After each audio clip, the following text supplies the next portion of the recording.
Hello friends, कैसे हो आप सब। स्वागत है आप सबका अपने प्यारे यूट्यूब चैनल यानी ट्रैक्टर स्टडीज़ में। फ्रेंड्स, ये क्वेश्चन नंबर 27 को डिस्कस करने जा रहा हूँ। फ्रेंड्स, ये हम क्लास 10th की एसएसटी के मोस्ट इंपॉर्टेंट क्वेश्चंस की सीरीज़ को डिस्कस करने वाले हैं। फ्रेंड्स, अगर आपने मेरी पुरानी वीडियोस को नहीं देखा तो प्लीज़ जाके आप उनको देख लीजिए। आपके सारे डाउट्स कंसेप्ट उन वीडियोस में क्लियर हो जाएंगे। यदि आपको कोई डाउट रह जाता है या आप कुछ पूछना चाहते हैं तो please do comment on this. ठीक है फ्रेंड्स। और फ्रेंड्स, अभी क्या है कि मैं आपको बताऊंगा क्वेश्चन नंबर 27 के बारे में डिस्कस करना चाहते हैं। बिना टाइम वेस्ट किए हम now we move to question number 27।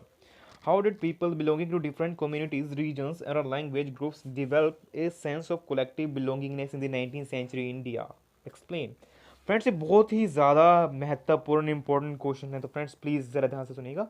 ये बोला जा रहा है कि क्या क्या कदम उठाए गए डिफरेंट कम्युनिटी की डिफरेंट डिफरेंट लोगों के द्वारा, ऐसे क्या क्या कदम उठाए गए डिफरेंट लोगों के द्वारा कि सभी लोगों में एक देशभक्ति की भावना को जगाया जा सके। कैसे करें? जैसे फ्रेंड्स, ये हमारा इंडिया है, मैं पहले समझाना चाहता हूँ, उसके बाद मैं आपके आंसर के ऊपर जाना चाहूँगा। ये हमारा सपोज हमारा इंडिया है, इसमें डिफरेंट डिफरेंट कम्युनिटी के लोग रहते हैं, different different different community, different religion, different caste, sects. ठीक है फ्रेंड्स, तो डिफरेंट डिफरेंट लोग रहते हैं। तो फ्रेंड्स, इनमें कोलेक्टिव आइडेंटिटी को जगाना मतलब सिर्फ एक आइडेंटिटी को कि हम भारतीय हैं।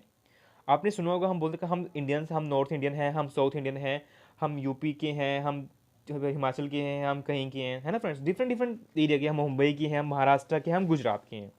तो फ्रेंड्स, इन सब में भी कोई हिंदू है, कोई मुस्लिम है, कोई सिख है, कोई ईसाई है।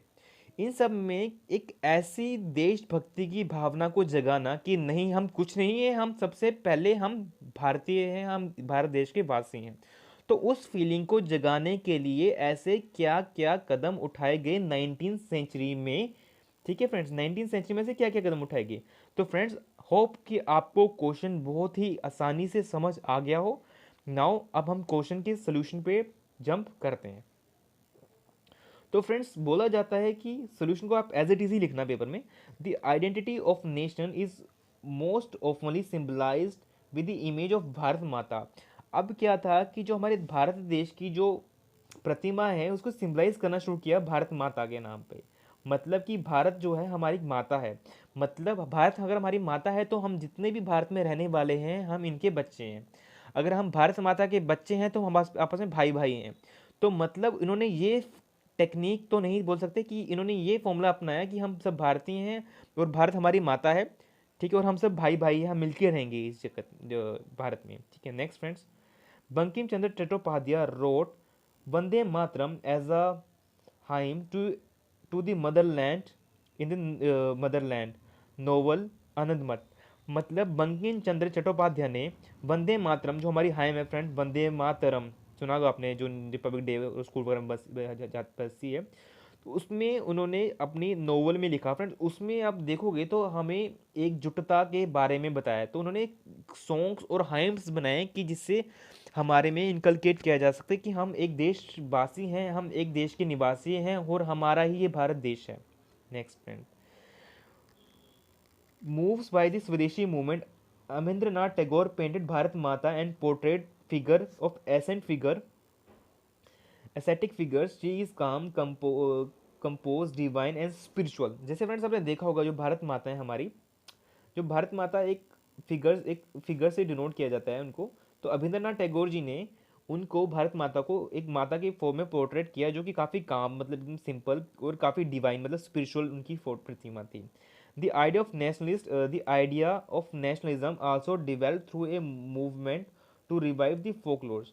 तो friends, at the same time nationalism के लिए उन्होंने एक डिफरेंट डिफरेंट फोकलोर मतलब आपने सुना होगा कि उनके जो पुराने हमारे जो देश भक्त थे, जिन्होंने हमारे देश के लिए अपनी जान दे दी देश को आज़ाद कराने के लिए, तो उनको हमने कोमोमेरेट करना शुरू किया। मतलब हमने उनको उनको हमने उनके लिए हाइम्स बना दी, उनको हमने रिवाइव करना, उनको उनको हमने याद करना शुरू कर दिया कि देखो उन्होंने हमारे देश के लिए कितना, हमारे ही बंधुओं ने कितना बलिदान दिया। तो यही बोल रहा है रिवाइविंग ऑफ अ फोकलोर्स। ठीक है, पुरानी कहानियाँ।